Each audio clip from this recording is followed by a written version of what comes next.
Стучит, гремит, на пороге стоит. Что вот-вот произойдет? Да уж какой расклад у меня с карты Солнца начинается. Вы погляньте-ка. Счастье какое-то вас ждет, девочки и мальчики. В работе, в стабильности, в делах, в семейном гнезде. Счастье, деньги, благополучие. Смотрите, денег куча будет у вас. Тут что-то, какие-то сомнения у вас разрешатся. Вы в это, возможно, не верите, да, по поводу отношений каких-то,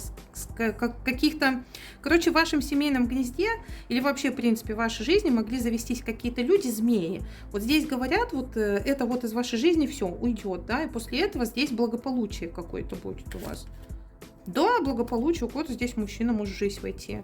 И будет в вашей жизни все в огнях, все прекрасно. Так что пишите, благодарю и принимаю, да будет так. И пусть у вас все будет по любви.